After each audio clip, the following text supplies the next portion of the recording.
Welcome to Design It with Tammy Gibbs. I'm Tammy, and this morning I'm going to be talking a little bit about ChatGPT and how you can organize on ChatGPT. So, one of the things I've learned over the past couple of years using ChatGPT and brainstorming and just utilizing it for different things, is that your files can get cluttered very quickly. So I wanted to let you know a couple of things, and I'm not an expert on ChatGPT. These are just some real working ideas and tips and insight that I've gained working with it. So first off, you're going to run out of memory. So if you go ahead, if you're like me and you have thousands of conversations already, it's really hard to go back and save that information. You may have really good things that you think, oh, gee, I can just go back and refer to it. Well, what's going to happen is it gets really super clogged.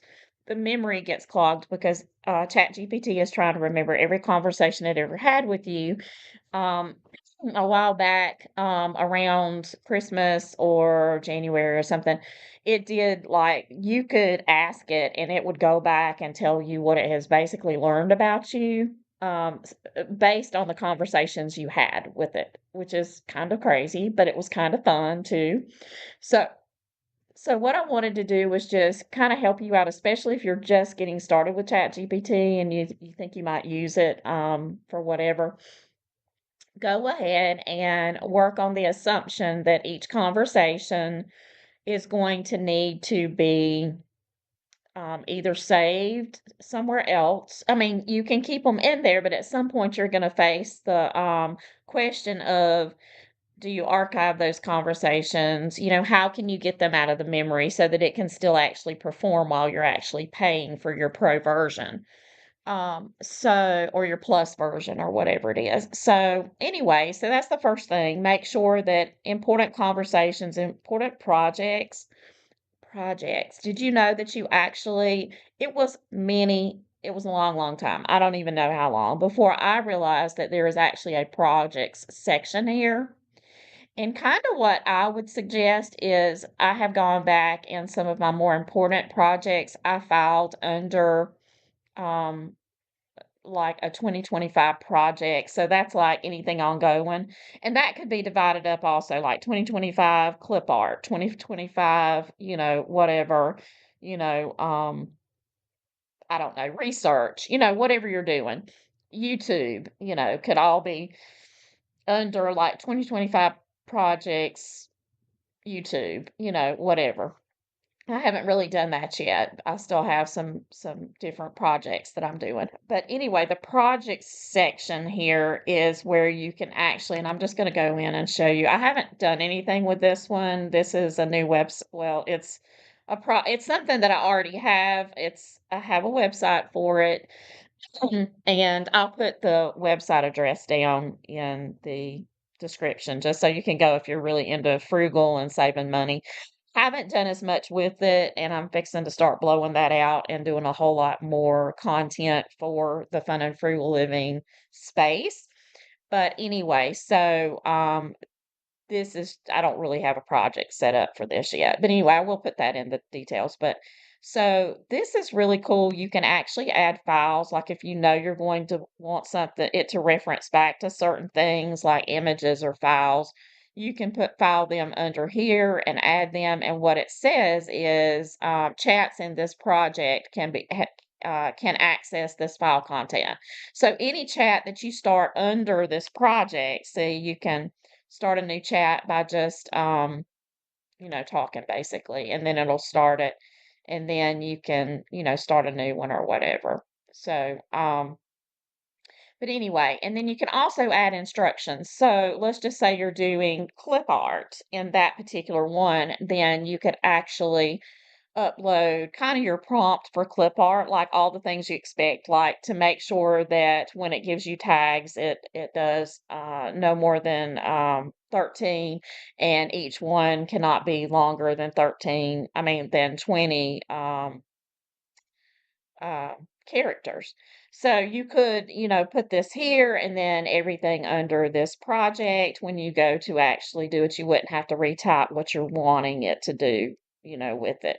So that's a way that you can use it. And then it will come up with, like, for instance, I have clip art listings here and I have different, here's different chats within this project. So that's kind of how that's going to look. So, anything that is going to, and I would suggest that you set up your structure, think about it before you really start building over here because you can't really move things around. You can go inside and move the individual chats to a different folder, and you can rename up here, but you can't move the whole folder into another area. So you just want to make sure that you do that.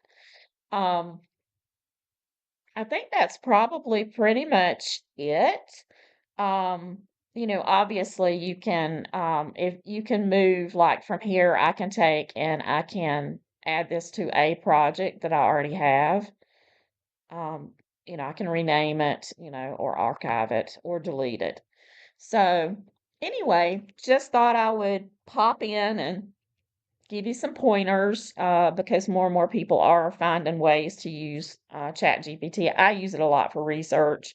It's kind of like my Google on steroids or whatever because it gives me a little bit more personalized view into some research things. I do go back and check it because often ChatGPT can be wrong, and often when it answers you, you know that it's wrong. So that's why it's really important for you to sort of double check and make sure that what it's giving you is going to be accurate because you don't want to go out and use information that's not. So anyway, if you haven't picked up the playbooks for creating AI art, information and the details, check them out.